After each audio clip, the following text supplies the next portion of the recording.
நீலகிரி மாவட்டம் கோத்தகிரியில் 900 ஏக்கர் பரப்பளவில் உள்ள முன்னாள் முதலமைச்சர் ஜெயலலிதாவிற்கு சொந்தமான கோடநாடு எஸ்டேட்டில் நடப்பது என்ன?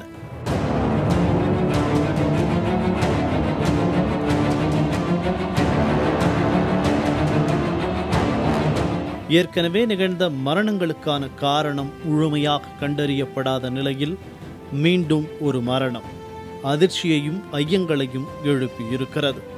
கோடநாடு எஸ்டேட்டில் 5 ஆண்டுகளாக கணக்குகளை பதிவு செய்யும் கம்ப்யூட்டர் ஆபரேட்டராக பணியாற்றி வந்த தினேஷ் என்ற இளைஞர் கண் அறுவை சிகிச்சை செய்து கொண்டு விடுப்பில் இருந்திருக்கிறார். இந்த நிலையில் கடந்த 1ஆம் தேதி காலை பணிக்கு சென்று உடனே வீடு திரும்பியுள்ளார். 3 நாட்களாக அவர் மன உளைச்சலில் இருந்ததாக பெற்றோர் கூறுகின்றனர். இந்த சூழ்நிலையில் வீட்டின் முற்றத்தில் தூக்கிட்டு அவர் நேற்று தற்கொலை செய்து கொண்டதாக கூறப்படுகிறது.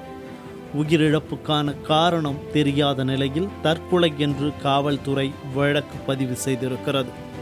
ஏப்ரல் 24ஆம் தேதி கோடநாடு எஸ்டேட் பங்களா காவலாளி ஓம் பகதூரை முகமூடி கும்பல் அடித்து கொன்றது.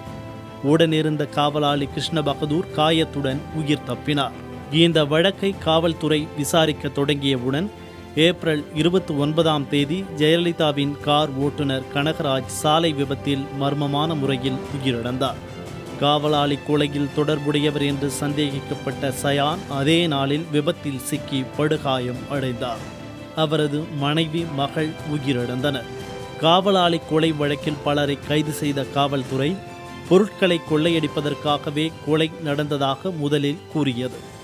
இந்த மரணங்களின் மர்மம் முழுமையாக விலகாத நிலையில் தற்போது 5ஆவதாக கம்ப்யூட்டர் ஆபரேட்டர் தினேஷ் உயிரிழந்திருப்பது பல்வேறு கேள்விகளை எழுப்பியிருக்கிறது. மர்மங்கள் விலகாத கோடநாடு எஸ்டேட்டில் நடப்பது என்ன என்பது புரியாத புதிராகவே நீடிக்கிறது.